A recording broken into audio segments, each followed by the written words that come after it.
ಗಣರಾಜ್ಯೋತ್ಸವದ ಅಂಗವಾಗಿ ಅದ್ಭುತವಾಗಿ ಭಾಷಣ ಮಾಡಿದ ತಾಲೂಕು ದಂಡಾಧಿಕಾರಿಗಳು ಬಿ.ಕೆ. ಶ್ವೇತಾರವರು. Good morning all. 77ನೇ ಗಣರಾಜ್ಯೋತ್ಸವ ಶುಭಾಶಯಗಳು ತಮ್ಮೆಲ್ಲರಿಗೂ.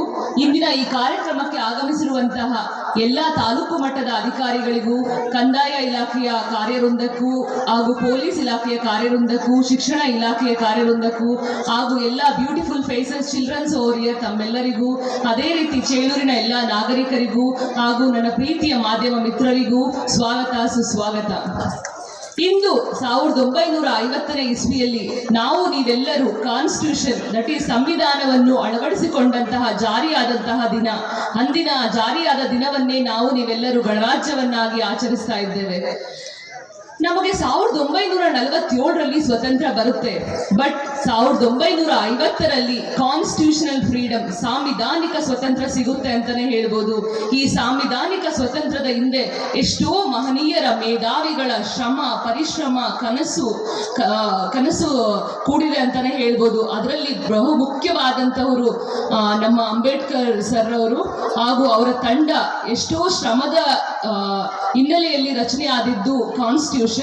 ಪ್ರಪಂಚದಲ್ಲಿ ಲಾರ್ಜೆಸ್ಟ್ ಲಿಖಿತವಾಗಿ ರಿಟನ್ ಕಾನ್ಸ್ಟಿಟ್ಯೂಷನ್ ಅಂದ್ರೆ ನಮ್ಮ ಭಾರತ ಸಂವಿಧಾನ.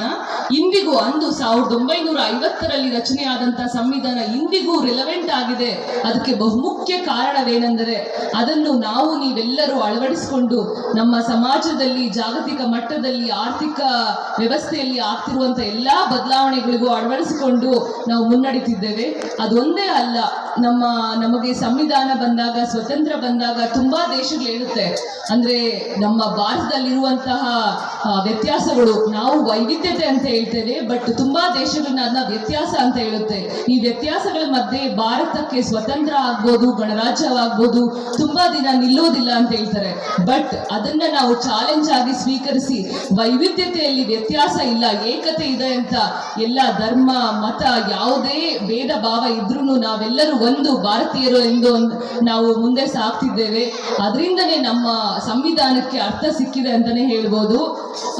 ನಾವು ಇಂದು ಏನ್ ನೋಡ್ತಿದೀವಿ, ಭಾರತ ದೇಶ ಅಂದು ಮಹನೀಯರು ಕಂಡಂತಹ ಕನಸು. ಇವತ್ತು ನಾವು ನೀವೆಲ್ಲರೂ ಇಲ್ಲಿ ಸೇರಿದ್ದೇವೆ ಅಂಡ್ ಗಣರಾಜ್ಯವನ್ನು ಆಚರಿಸ್ತಿದ್ದೇವೆ ಅಂದ್ರೆ ಅಂದು ಮಹನೀಯರು ಕಂಡ ಕನಸು. ಇಂದು ನಾವು ಅಂದ್ರೆ ಚಂದ್ರಯಾನ 3 ಅಂದ್ರೆ ಮುಖಾಂತರ ಸ್ಪೇಸ್ಗೆ within a very less amount ಅಲ್ಲಿ ರೀಚ್ ಆಗ್ತಿದೀವಿ ಅಂದ್ರೆ ಅದಕ್ಕೂ ಸಂವಿಧಾನನೇ ಕಾರಣ, ನಮಗೆ ಸಿಕ್ಕಂತ ಕಾನ್ಸ್ಟಿಟ್ಯೂಷನಲ್ ಫ್ರೀಡಮ್ ಕಾರಣ.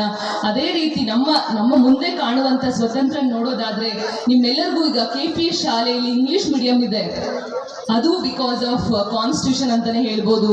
ಅಂಡ್ ನೀವೇ ನೋಡಿದಾಗೆ ಪಂಚಾಯತಿ ಇದೆ, ಗ್ರಾಮ ಪಂಚಾಯತಿ ಇದೆ ನಮ್ಮ ಚೇಳೂರಲ್ಲಿ, ಅವ್ರಿಗೂ ಎಕ್ಸ್ಟೆನ್ಸಿವ್ ಫ್ರೀಡಮ್ ಇದೆ, ಅದು ಬಿಕಾಸ್ ಆಫ್ ಕಾನ್ಸ್ಟಿಟ್ಯೂಷನ್. ಇಂಥ ಎಲ್ಲ ನಮಗೆ ಅಂದ್ರೆ ನಮ್ಮ ದೇಶ ಮುಂದೆ ಸಾಗಲು ಅಂದು ಕನಸು ಕಂಡು ಇಂದು ನಮಗೆ ಅದು ನನಸಾಗುತ್ತಿರುವ ಕಾಲದ ಘಟ್ಟದಲ್ಲಿ ನಾವು ನೀವೆಲ್ಲರೂ ಇದ್ದೇವೆ. ಆ ಮಾರ್ಗದರ್ಶನದಲ್ಲೇ ನಾವು ನೀವೆಲ್ಲರೂ ಸಾಗೋಣ ಅಂತ ಹೇಳ್ತಾ, Jai Hind, Jai Karnataka. Thank you all. To say few things which is relevant to this. ಖಂಡಿತವಾಗಿ ಆ ಶ್ರಮದಿಂದಲೇ ನಾವಿವತ್ತಿಲ್ಲಿ ನಿಂತು ಮಾತನಾಡ್ತಾ ಇರೋದು. ಸ್ವತಂತ್ರರಾಗಿ